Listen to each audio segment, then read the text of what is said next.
오늘 5월 21일 목요일입니다. 어제 아침에 보니까요, 남가주에 카지노 문을 열었더라고요. 주차장이 꽉 찼더랍니다.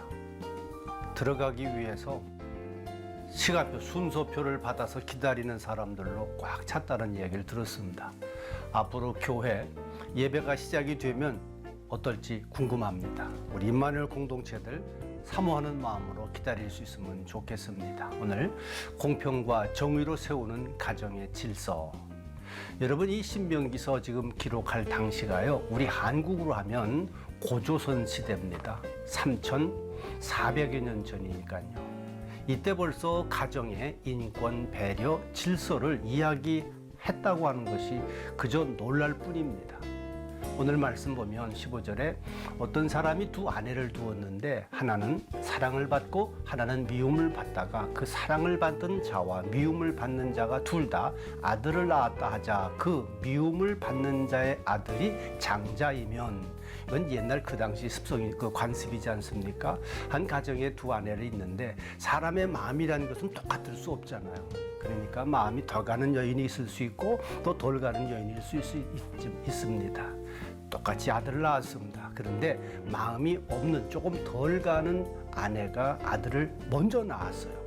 그럴 경우 어떻게 될 것인가? 가정의 흔한 문제가 바로 편애의 문제입니다. 감정이 한쪽으로 치우쳤다고 해서 일 처리도 그 감정에 따라서 원칙 없이 한다고 하면 작은 공동체인 가정 안에도 질서가 무너진다고 하는 것을 말씀하고 있는 것입니다. 그래서 특별히 가장 중요한 상속의 문제를 처리할 때 17절에 반드시 그 미움을 받는 자의 아들을 장자로 인정하여 자기의 소유에서 그에게는 두 몫을 줄 것이니 장자의 권리가 그에게 있음이라. 장자의 권리가 감정보다 앞선다고 하는 것, 이것이 질서라고 하는 것을 말씀하고 있는 걸 볼 수 있습니다. 우리 가정에서도 이 감정이 아닌, 내 마음이 아닌 질서를 따라서 해결할 수 있는 저와 여러분들이 되면 좋겠습니다. 또한 가정의 큰 문제 가운데 하나가 망나니 자식 문제 처리입니다. 정말 못 말리는 자녀들 때문에 가정마다 얼마나 속을 많이 썩습니까? 그럴 때에 성문으로 나가서 공동회의 장소를 말합니다. 성읍의 장로들을 모시고 모든 문제의 처리를 돕는 사람들입니다. 사실을 있는 그대로 이야기를 하라고 합니다.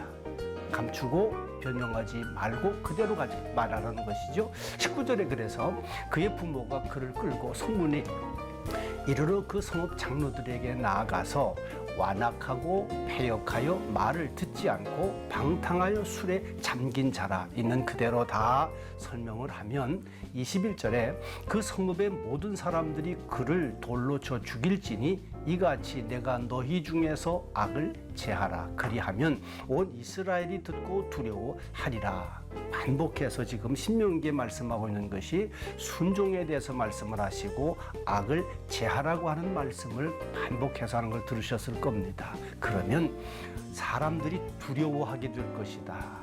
경외를 말씀합니다. 하나님을 두려워 떨며 섬긴다. 경외라고 그러잖아요. 가정에도 이와 같은 질서가 있어야 하고 공동체 안에 이렇게 되어야 한다고 말씀합니다. 요즘 우리 모든 가정들의 질서와 정의가 있을까요? 남편이 정의입니까?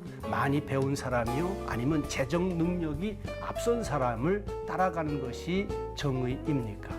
어느 한편이 아닌 하나님의 말씀을 따라서 우리 가정의 질서를 세워나가는 아름다운 우리 임마누엘 공동체를 다 되시기를 간절히 축복합니다.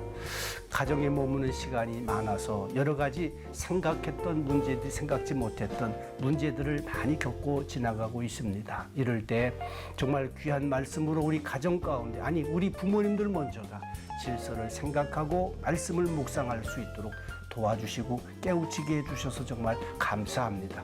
임마누엘 가족들이 다 함께 하나님을 섬기는 참 질서 있는 공동체로 잘 성숙해 가도록 도와주시고 인도하여 주시옵소서. 고민하는 코로나 사태로 인해서 가정에 머무는 시간이 길어지는 이때 자녀들과 함께 귀한 말씀을 함께 나눌 수 있는 은혜의 시간들도 허락하여 주옵소서. 이 한 날도 건강케 하여 주시고 보호하시고 인도해 주실 줄을 믿사옵고 예수님 이름으로 간절히 기도하옵나이다. 아멘.